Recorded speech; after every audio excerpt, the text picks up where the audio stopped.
maa ngi tudd Moustapha Ngom maa ngi officier d'état civil principal bi je suis là depuis 2009 bi ñu ubbee mairie bi fii daal luy état civil Sénégal délivré dañ ko fi délivré en bonne et due forme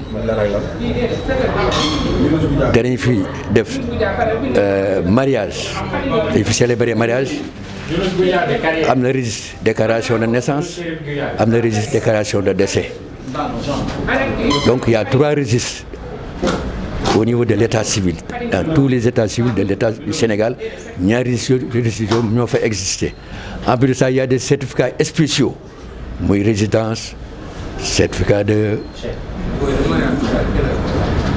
célibat certificat de coutume il y a beaucoup de certificats donc tous les certificats spéciaux dañ ko fi délivrer waaw. d'accord ñu ngi toll ci période de révision liste électorale yi. ku ne xam na ne ci mairie yi ci bëri lu jëm ci certificat de résidence fii la ñu koy wutee te coow li bari na ci lan mooy seen méthode de travail. ñu daal pour affaire certificat de résidence moi je trouve que c'est un faux problème ñun amuñu boobu xamuñu ko sax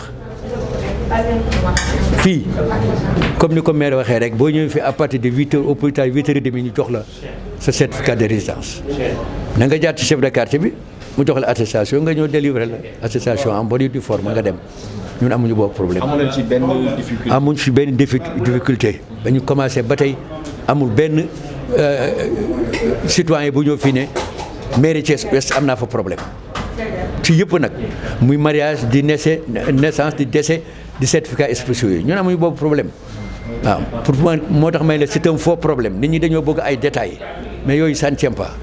waaw d'accord ci seen méthode de travail moment bi est-ce que ñii ñëw di délivrer ay certificat bari na parce que dañoo nemmeeku na xëy na bi ñu ubbee révision liste électorale ñu bari dañoo dem pour bindu ci liste yi dañuy soxla ay këyit ndax fi mu ne nii liggéey bi na mu daan demee bu njëkk ak bi ñu ubbee révision liste électorale ndax am na lu ciy soppeeku. waaw am na amélioration ndax am na rush un peu nit ñi dañuy ñëw en affluence boo ko xoolee guichet yi dafa fees parce que xam nga fii dafa jege sous préfecture bi te foofu la ñuy inscrire donc commune bi yëpp fii la ñuy ñëw ñu defal leen à la minute da ngay taxaw ñu defaral la nga dem sa yoon duñ la wax boo déposé 11h nga ñëw bi ni wono da ngay ñëw te ngay taxaw ñu defaral la nga dem sa yoon ñun noonu la ñuy liggéey waaw. lan moo ci rôle maire lan lay joué ci état civil.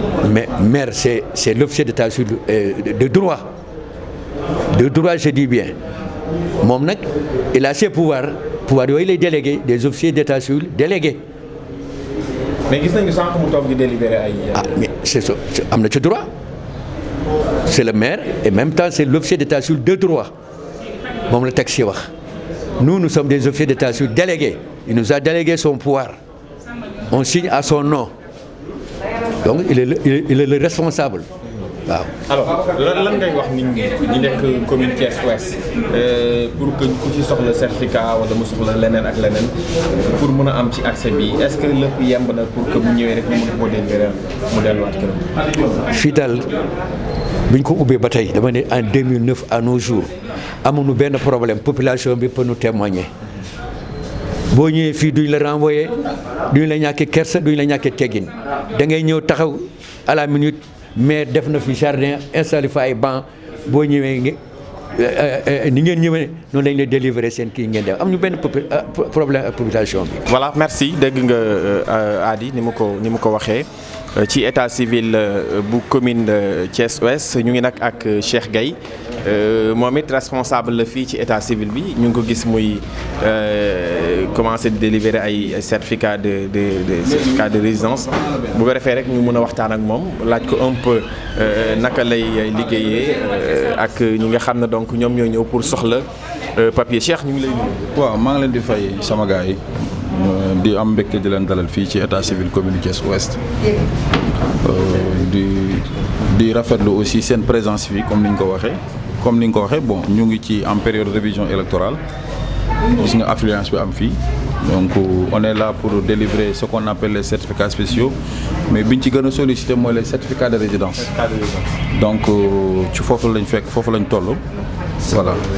alors naka liggéey bi di demee ndax bi ñu ubbee révision liste électorale yi dafa mel nit ñi dañoo song yi état civil yi. waaw tout à fait gis nga ko mooy li ma la wax rek parce que comme nit ñi dañuy def changement de domicile wala changement lieu de vote donc dañuy présenter fii à la mairie avec une attestation délivrée par le délégué de quartier parce que ñun mënuñu ñëw rek nga ñëw ñu ne loolu nga ne certificat de résidence foo dëkk nga ne tel quartier alors que amuñu preuve matérielle bu koy justifier moo tax texte yi li muy exiger mooy nga présenter ñu ce qu'on appelle cette attestation de résidence signée par le délégué de quartier bi mën a wax ni kii sama koñ la dëkk ñun ci loolu la ñuy sukkandiku pour mën a établir le certificat de résidence. te bu ñëwee ngeen jox ko certificat de résidence. amul benn problème parce que c'est son droit. Nous sommes des citoyens, donc un Sénégalais qui se présente ici avec les documents qui justifient que quartier bi mu wax fa la dëkk amul leen lu mën a baare ñu war ko mën a délivrer son certificat de résidence. lan nga mën a wax ci ñenn ñi wax ne yenn état civil yi bu ñu fa demee dañuy xool ndax ci militant la bu favorable la maire ba nekk ca gox boobu waaw wala déet bu ko defee ñu bañ ko délivrer certificat de résidence ndax loolu lu ñu nemmeeku fii la wala déedéet. waaw d'abord boo nekkee maire boo xasee ba nekk ci liste. boobu mën ngaa waxu candidat wala parti mais soo xasee bañ fal la maire yow yaay jaraafu dëkk ba vous êtes le maire de la commune de cette localité et si loolu yow boo dikkee da nga am responsabilité pour satisfaire population bi yëpp amul xàjj amul seen donc képp ku ñëw ni dafa bëgg certificat de résidence c'est son droit le plus absolu yow maire da nga ko war a délivrer. amul fii nga far amul. non amul fenn foo xam ne tey ji dañ faa bind ni. ku ñëw fii bokk parti réew mi moom la ñu war a jox ko bokk beneen parti bokkal fu la neex boo dikkee ñun dañ lay délivrer ce certificat de résidence l'essentiel na nga remplir conditions yi ngi war a tax ñu war la ko mën a délivrer. lan mooy horaire travail bi. waaw de 8h à 13h de 15h à 17h moom la ñuy liggéeyee. te ku ñëw fekk leen. waaw dëgg yàlla fii moom service bi gis nga ko moom heure de travail moom heure boo ñëwee vous voyez même le maire mu ngi wàcc toog di signer c'est pour parce que affluence bi ni mu mel tax na mënuñu toog. seetaan nit ñi ñu nekk ci naaj bi taxaw maire day wàcc de par sa modestie ñëw toog bu ñu ñëwee. lan la ciy joué maire parce que gis nañ ko sànq fii mu ñëw di bind di signer et tout. waaw mais loolu su ko defee moom rôle am la parce que moom maire yi dañoo war a xam ni mbubbu maire bi ñu sol mbubb bu ñu sol la rek dañ koy summi lépp lu ñu ci def lu baax dañ leen koy waxal leneen lu ñu ci def aussi lu safaan dañ leen koy waxal. mieux vaut na nga defal nit ñi loo xam dinañ la ko mën a gërëme sant la ko parce que kenn moomul kenn koo fi defal lu baax mu wax ko donc ci moom amee woyofu wàcc toog fii di signer je pense que loolu c'est un acte à saluer donc moom xëy na xam na ni loolu wareefam la mu ngi koy def te je pense que loolu population bi ñoom dinañ ko apprécier à sa juste valeur. ban responsabilité nga am ci état civil bi. waaw man je suis le responsable je suis le chef du service de l'état civil. d'accord voilà. d'accord jërëjëf mu nekkoon Cheikh Gueye chef service état civil Cheikh Gueye effectivement chef service bu état civil bu commune Ouest ak le maire Aliou Sow gis ngeen kàddu yi nga xam ne wax na ko mais nag fekk nañ fi beneen jigéen boo xam ne aussi moom it bokk na ci. ñi nga xam ne ñu ngi ci état civil bi bu ñu ko jegee un peu rek moom it mun ñu wax lan mooy liggéeyam ci état civil soxna si salaamaaleykum. maaleykum salaam ça va bien maa ngi tudd Fatoumata Dieye. Fatoumata Dieye. waaw d'accord Fatoumata lan mooy sa liggéey ci état civil bi. sama liggéey ci état civil bëri na de maa ngi ci déclaration yi maa ngi ci mariage yi certificat de résidence. lépp luy ñuy def ci état civil daal dama koy liggéey man amul loo xamante ni dama naan kii moo ko war a def wala kii moo ko war a def lu ma war a def rek dama koy def waaw. léegi dama bëgg nga détaillé ma benn bu nekk ku ko soxla ñaata lay fay. certificat de résidence lépp luy certificat fii 200 la. muy certificat de résidence certificat de vie collective vie majeure yëpp 200 la mais bu dee certificat de mariage la moom 300 la waaw extrait 300 waaw. mariage fii bu ñu koy def bu dee jour ordinaire la 3600 bu dee week-end 13600 la waaw. kon da ngeen di faral di ñëw liggéey ci week-end. samedi sax dañuy ñëw. waaw.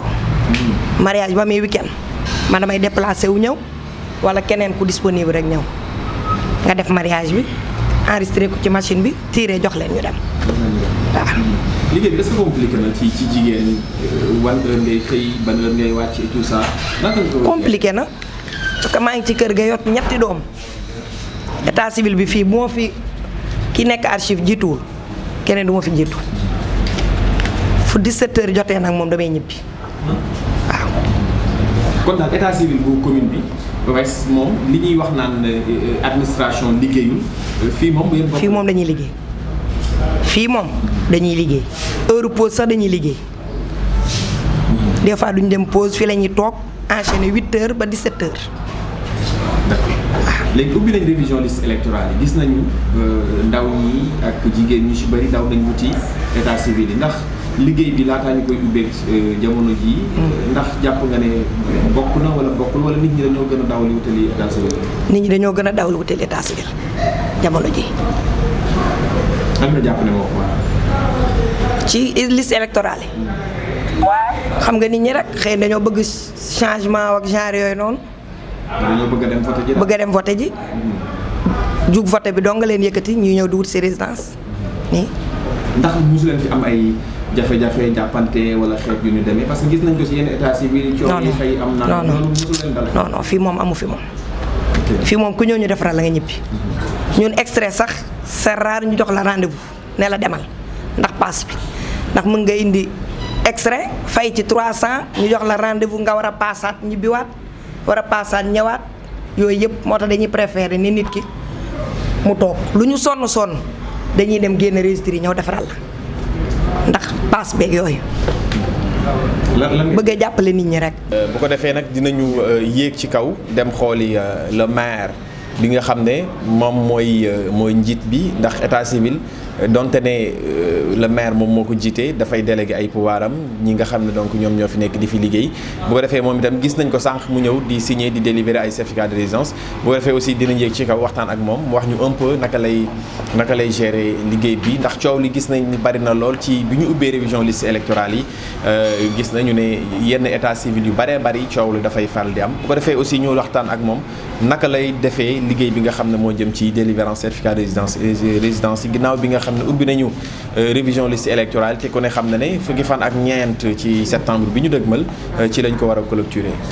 voilà amis téléspectateurs ñu ngi nag ba téegi ci état civil bu commune Thiès Ouest ñu ngi nag ci bureau des archives fii xam naa ku judd woon sax 1979 bokk ci commune Thiès Ouest boo fi ñëwee dinañ la délivrer sa certificat de résidence wala sa extrait de naissance ak ñi nga xam ne sax judd nañ au-delà de 1979 fii mooy bureau des archives ñu ngi nag ak ki nga xam ne mooy chef de bureau bi mbokk salaamaaleykum. maaleykum salaam maa ngi tudd Baboucar Cissokho. D'accord. yor bureau des archives chef de bureau des archives. fii nag bi ñu mairie bi mu ngi commencé en 2009. en 2009. léegi 2021. voilà boobu ba léegi mu toll ci. mu ngi si fukki at ak ñaar. voilà léegi nag chaque année bu ñu defaree registre yi ba pare. parce que registre bi mu ngi contenir 3 feuilles. 3 feuilles. muy 3 ñu ngi koy woowee ay volets. le volet numéro 1 le volet numéro 2 et le volet numéro 3. bu ñu nit ki ñëwee déclaré ba pare volet numéro 1 bi moom lañ koy jox volet numéro 2 bi fin d'année bi bu ñu paree registre bi dañ koy dagg. buñ ko daggee ba bu mu jeex. mu nekk 50 volet 2. ci registre bu nekk. ok léegi 50 volet 2 yooyu moom la ñuy chaque fin d'année moom la ñuy yóbbu tribunal. léegi le volet numéro 3 moom mooy constituer registre de naissance. état civil bi. état civil moom ngeen di garder. moom la ñuy garder ñun. ok le volet numéro 2 moom la ñuy yóbbu chaque fin d'année. tribunal moom mooy nekk double bi moo tax 2009. ma xool mu ngi de 1 la commencé ba 5 parce que ñoo ngi commencé de septembre. D'accord. septembre lañ commencé en 2009 septembre boobu nit ñi xamaguñu. ne mairie. Thiès Ouest. boobu ñëpp xamaguñu Thiès Ouest. 2010. mu gën a yokk mel ni 2009 ñaata registre la. 5 registres la 5 registres. ak benn décès. ak benn mariage. ak benn décès ak benn mariage. voilà léegi 2010 nag. bi nit ñi commencé extrait 2009 yëpp fii ci état civil bi bu ñëwee fii mën nañ koo am. d'accord te lépp ci registre bi la nekk. lépp ci registre bi la nekk. d'accord 2010 mu gën a nit ñi gën a xam. 2011 moom moo nekk nii. 2012 mu gën a yokk. ok moo tax chaque année fii 2010 ñu boole kook mariage yi. 2011 ñu boole kook mariage yi ak décès. 2012 noonu 2013 noonu. ñu ñëw si 2014 mënatul bokk parce que ñëpp xam nañ. waaw parce que ñi gën nañoo. voilà ñeneen ñu ñëwaat. voilà kayit ak yooyu. léegi nag on est obligé ber mariage ak décès. ok bële ci kaw mooy ban voilà bii mooy 2014. 2014. 1 ba 45 registres. d'accord. lañ mujj a am. mais ni mu yokkoo diggante 2009 ak 2014 bëri na non dafay bëri trop des fois nag dañuy am audience foraine. d'accord. su ñu amee audience foraine plus naissance yi des fois audience foraine bu bëree mun na jël presque 10 registres. d'accord. te ñun mun nañoo def 35 registres. par année. par année. léegi bi ñu jógee foofu ñu ñëw si 2016 2015. 15 aussi dafa ëpp. dafa yokkaat ñu wàññi dindi mariage yi. léegi ñu boole à partir de 2015 ba 2020 ñu boole mariage yëpp ak décès. ak décès yi mooy fii. parce que yéen est-ce que du ngeen dem sax ba am problème mu espace. si dañuy am problème espace léegi 2015 2016 en juin 2016 ci la numérisation ñëw. d'accord. ñu ñëw en 2016 la ñu andi numérisation. voilà. d'accord. léegi nag bi ñu commencé numériser nag ci lañ commencé ku ñëw automatiquement ñu dugal ko ci machine bi de 2009 en 2016 ñi nga xamante ni jotuñoo duggul ci voilà ci machine bi. léegi su ñu ñëwee ñun dañuy génn registre bi numériser ko. ba pare tirer ko. d'accord. actuellement nous sommes à 95% kii numérisé. numérisé. waay ci diggante yi nga xamante ni 2009 à 2016. juin 2016. d'accord. léegi nag à partir de juin 2016 maintenant jusqu'à nos jours loolu lépp dugg parce que automatique lay doon. ku ñëw da ngay toog ñu dugal la nga dem. ñu tàppale la lépp ci machine bi defaral la nga dem. ok. loolu mooy gën a yomb. moo gën a yomb doon liggéey defee 2009 voilà 2016. voilà. xam da ngay ñëw di xool ci registre bi. c'est ça. ok. léegi nag bu année chaque fin d'année dañuy yóbbu registre volet 2 yi yooyu ñoo nekk nii. ok. volet 2 yi. dañ koy kii parce que dañoo am tuuti souci benn problème boo xamante ni mooy mu ngi am en 2011. mu ngi am en 2011. mooy bi taalibe Cheikh Béthio yi làkkee mairie bi. d'accord. parce que pour ñu defaraat ko reconstitution bi dafa laaj benn procédure. kii ngeen ci ñàkkoon ci papier daal. voilà dafa bëri donc dafa am benn procédure bi mu ñun dañuy bind procureur de la République. comme quoi que ne souligner dégâts yi fi am yëpp ñoom nag. moom mooy waxtaan ak waa tribunal waxtaan ñu désigner benn président pour mu mun a coter parafé registre yi. parce que mu ngi xew en 2011. 2011 président bi parafé registre bi. mooy fi nekkoon de 2009 à 2011. voilà lakk ci lakk googu. voilà léegi président tribunal et kii procureur moom mooy. reconstituer. d'accord. loolu la ñuy xaar pour mu mën a yóbbu yeneen yi. d'accord. loolu daal moo fi nekk kii actuellement. d'accord. jërëjëf mu ngi noonu gis ngeen mbokk yi dafay am solo ngeen xam état civil naka lay fonctionner parce que quand même ku ne xam na ne lu jëm ci wàllu këyit ñu ci bari dañu ciy jooy ndax jafe-jafe yi nga xam ne da ci faral di am dafay am solo nag ñu ñëw wan leen fi nga xam ne fi la ñuy defaree extrait fi la ñuy defaree certificat de résidence ba yéen nga xam ne donc yéen a ngi suivre à travers la télévision Prestige TV ëllëg bu ngeen ko soxlaa ngeen mën a xam fan ngeen di jaar fii nag gis ngeen mode de fonctionnement bi nga xam ne moo am ci commune Thiès Ouest gis ngeen kàddu yi nga xam nuñ ko waxee sànq dinañu dem nag gis monsieur le maire Aliou Sow mu gën ñu expliquer également lan mooy taxawaayam ci état civil boo amee loo ciy dolli. waa fii wax dëgg yàlla ñoo ngi ko rafetlu seen visite bi li lu rafet la ñu ñëw waxtaan ak yéen pour au moins ñu xamal nit ñi ne li gën a am important ci dundu doomu aadama mooy kayitu judd parce que ñetti étape la doomu aadama am ñetti étape mooy dund am jëkkër ou am jabar dee te ñetti yëpp moom moo gën a am important mooy dund doomu aadama te loolu nit ñi te j'ai l'impression que ne nit ñi des fois dañ koy négliger te ñuy négliger ut kayitu juddu parce que toujours damay joxe benn misaal mooy à chaque fois nga dégg hôpital ñuy annoncé ne am na benn cadavre bu fa nekk kenn xamul fu mu dëkk lan moo waral loolu te parce que amul benn pièce d'identificative buñ koy identifier amul kayitu juddu amul carte d'identité donc yooyu aussi vraiment toujours nit ñi ñun mus nañoo def benn proposition maire mooy ñu jéeme waxtaan ak chef de quartier yi ak imam yi ak bajjan gox yi ñu jéeme réunir leen waxtaan ak ñoom fii jéeme woo benn président au niveau du tribunal ñu ñëw waxtaan ak nit ñi pour sensibiliser leen ñu xam luy importance su kayit.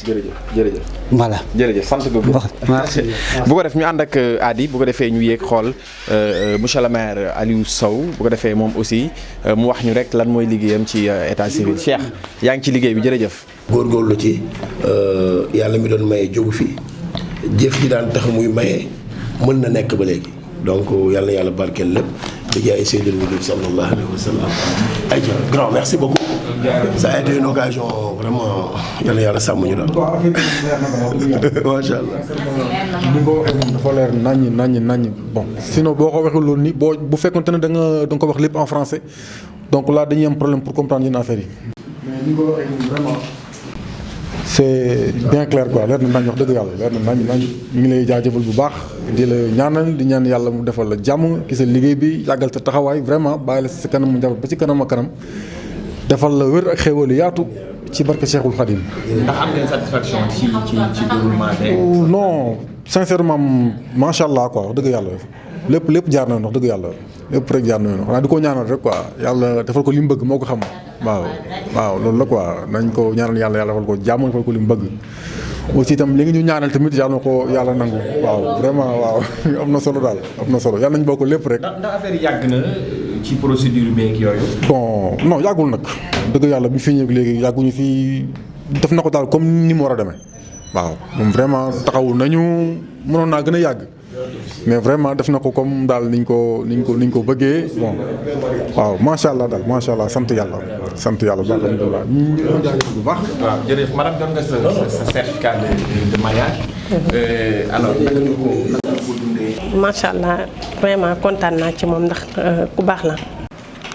yëg nit la ku am respect la ci nit xam nga ñoo bokk koñ sax vraiment xam naa xamante wuñu loolu ndax dama tuxu léegi moo tax mais ku baax la daal vraiment ndax kayit yi bi ñu ko déposé léegi yàggul te taxawul nañu expliqué nañu ci luñ ci xamul woon ñun parce que lii nii lu baax la ndax vraiment am na sénégalais yu bari yoo xamul lii nii lim ci wax tey jii nii jël ci temps waxal ñu ci luñ ci xamul woon. fii ci France lañ ko bind waaye wax nañ la. waaw wax nañ ko ci olof leeral nañu ko parce que bu doon feneen la xëy na tamit ñu waxee ko français ñu bari duñ ko comprendre mais lim ñu ci wax jël temps waxal ñu lu bari luñ ci xamul woon tamit bu baax la moom mi saw mi maa ngi koy ñaanal vraiment lu kawe njortam ci li mu yóotu nii li mu dugg nii yàlla na ko sunu borom yàlla barkeel yàlla na ko yàlla defal lépp lu mu bëgg ci àddunaam te mu doon li gën ci moom barkeel njabootam ndax ku baax la wax dëgg yàlla mais vraiment kayit yi moom macha allah nim ñu ko jot nañ ko ni ñu ko bëggee ak niñ ci sonnewul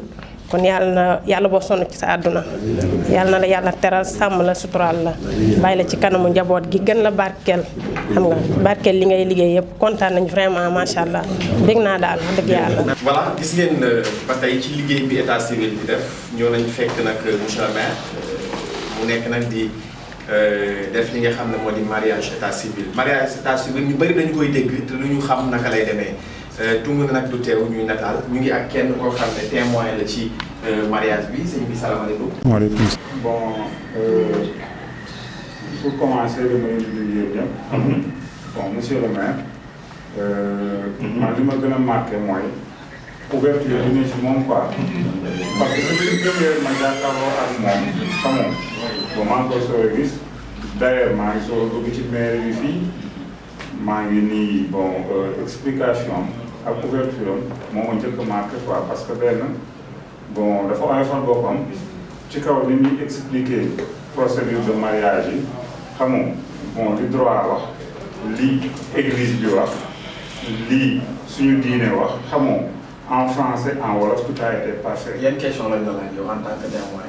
bon parce que man dama ñëw man donc dama témoigner quoi li ñu ma laaj mooy samay pièces samay pièces d'identité fan laa dëkk lan mooy sama profession yooyu lañ ma laaj quoi bon bi ma ñëwee nag ñu boole ma monsieur le maire ñun ñëpp ñu ñëw en tant que témoin quoi monsieur le maire toog ak ñun bon couple bi la njëkk a teg en face ci moom expliquer ñu lan mooy mariage bi lan moo ñu fi indi lii article yi wax lii église bi wax lii diine bi wax xam nga bon léegi lépp daal la expliquer. kon daal am ngeen satisfaction ni mariage bi. une parfaite satisfaction parce que donc jàngee naa fi loo xamante ni musuma ko xam te ci moom laa ko jàngee feneen peut-être tamit nag lu muy exercer la quoi muy métier moo ko xam moo jàng li nga xamante ni moom la ñu wax daal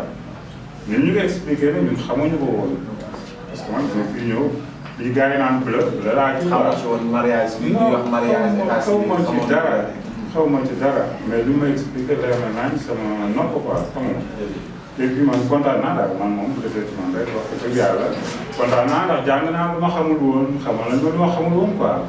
waaw jërëjëf parce que coow li bari na ci dëkk bi te bu ñëpp defee nii ñu dem ci mairie ci état civil dinañ xam li naan wedd gis bokku ci moom ngeen fekk fii nag waa ñu nekk ci vraiment. alors yow témoin nga ci mariage bi est-ce que mën naa xam témoin lan mooy rôle ci mariage bi lan question nañ la laaj tout.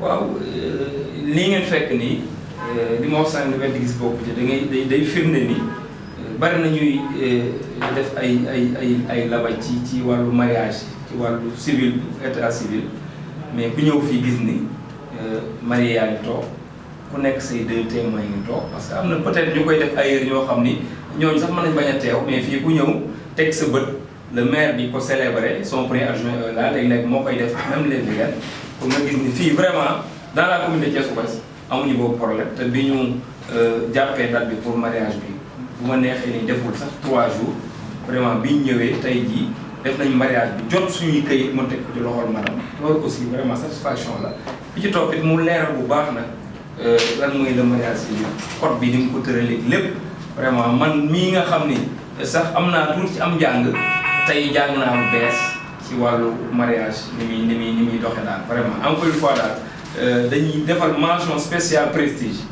parce que lii ngeen di def nii dugg ci mairie yi coowal certificat résidence nangam mais vraiment tey bég nañu ci ñëw ngeen ñëw Thiès Ouest gis ni këyit di taxawul ku soxla këyit taf ñu defaral la ko kii signé nga daal di dem léeg-léeg maire wàcc ba ci bureau bi suuf signé affaire yi yu dem loolu mooy wane ni à Thiès Ouest coolee bari rek mais heureusement bi ngeen ñëw yéen gisal seen bopp ba ni xaw ma fu ñuy bloqué ay certificat résidence wala ay extrait wala ay këyit mais fii moom bokk. waaw jërëjëf merci beaucoup d'abord dama leen sant et aussi di rafetlu benn mbir rek mooy effet de surprise bi am ci émission xam nga par exemple bu doon lu ñu la wax nga waajal ko donc am na loo xam su ngeen ñëwee ñun dañ koy fabriqué ba su ngeen ñëwee da ngeen a fekk ñuy defaraat toogaay mais Dieu merci bi ngeen ñëwee gis ngeen yéen a gisal seen bët kenn waxu leen ko état civil dafa nekk lu am importance ci la vie d'une nation waxuma sax d'une personne mais la vie d'une nation c'est-à-dire nit ki juddu ñu déclaré ko mu war a jaay am kayit dem ba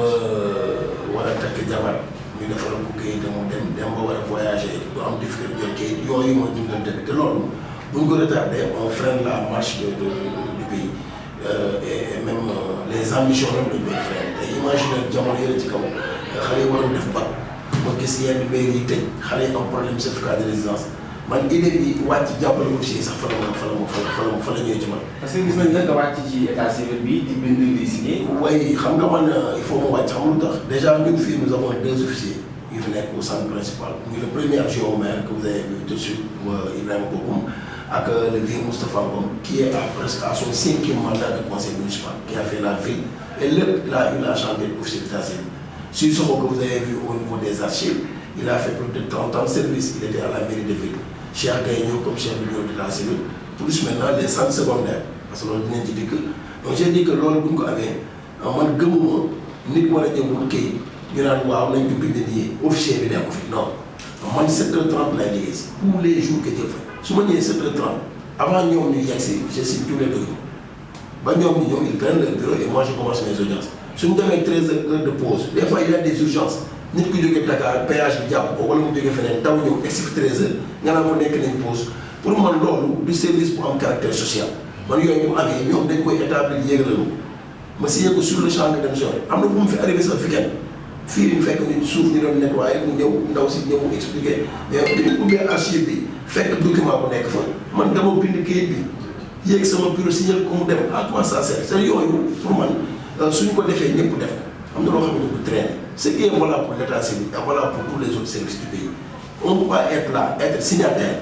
ba pare naa ñu ki demal ko 3 heures lan ngay def lu yëg 3 heures ñun sax mënoon nañu faire passer que dañuy jël audience mais loolu tax ñuy créer des officiers d'état civil bi ñu fi ñëwee ci avion ma jàpp ne ñëpp daje ci fi dafay métti en 2015 ma bind ministère des collectivités territoriales dem seeti ko que je remercie Abdoulaye Diouf Sarr moo fi nekkoon en ces années je crois ma dem seeti ko mu reyante ba ñu créé 2 centres d'état civil secondaire muy bi nekk 10e ak bi nekk au niveau de Grand Thiès bu ci nekk polarisé ay 5 ou 6 quartiers que tu multiplies on a les 18 quartiers tey foo soxla kayit ci commune Thiès Ouest tu n'as pas besoin de prendre un taxi da ngay dox dem ñu defal ko et exigent à ce que les gens le signent le même jour bërki démb Grand Thiès Grand Thiès bërki démb doo na ma gars yi génne la arrêté de nomination officier d'état civil amagul 15 jours quand les gens ont parlé de problème de résidence ma dem constater sama bopp que ni dañ daan présigner di ko fa bàyyi te loolu c'est du prudence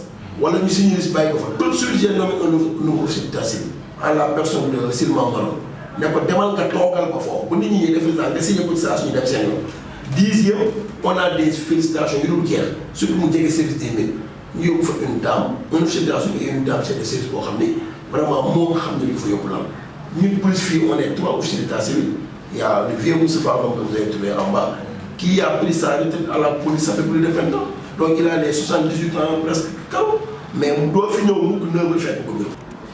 jërë ngeen jëf mbokk yi yéen a ko gisandoo yéen a ko déggandoo également ñu ñëwoon nag ci état civil bu commune Thiès Ouest liggéey bi nga xam ne ñu ngi koy def parce que yéen ñëpp xam ngeen ne coow lu jëm ci certificat de résidence bari na lool moo taxoon nag tey jii ma ànd ak Adi ñu wàcc si woon nag ci état civil commune Thiès Ouest gis liggéey bu extraordinaire bi nga xam ne état civil mu ngi koy def fekk nañ fi nag jaraafu gox bi monsieur le maire Aliou Sow moom mi nga xam ne wàcc na di signer di bind ngir que nit ñi mën a yomb ci ñoom ngir ñu mën a jot seen ay certificat de résidence wala sax seen ay extrait de naissance mais fekk nañ fi également ci bureau muy célébrer donc mariage civil mu nekk loo xam ne xëy na askan wi également war nañ ko xam ci procédure bi anam bi nga xam ne donc noonu lay demee jaajëfal ko bu baax ni ñu yombaleel nag liggéey bi ba ñu mën a am accès ci état civil bi yëpp gis neen sànq bi ñu demee ci bureau archive mu tàmbale depuis 2009 ba 2021 bi ñu nekk liggéey bi am solo bi nga xam ne ñu ngi ko ci def ba ñëw ci eeru numérique loolu également ngeen découvrir ko à travers la télévision Prestige TV jaajëfal Adi Ba jaajëfal également Mati Bella mi nga xam ne tey moom moo supervisé reportage bi jaajëfal aussi Adama Doumbouya mi ñu yembalal ci wàllu dem beeg dikk bi ba lépp mën a yemb jaajëfal leen yéen itam ci ànd beeg seen programme bu télévision Prestige TV jox leen rendez-vous ci seen beneen numéro reportage jërë ngeen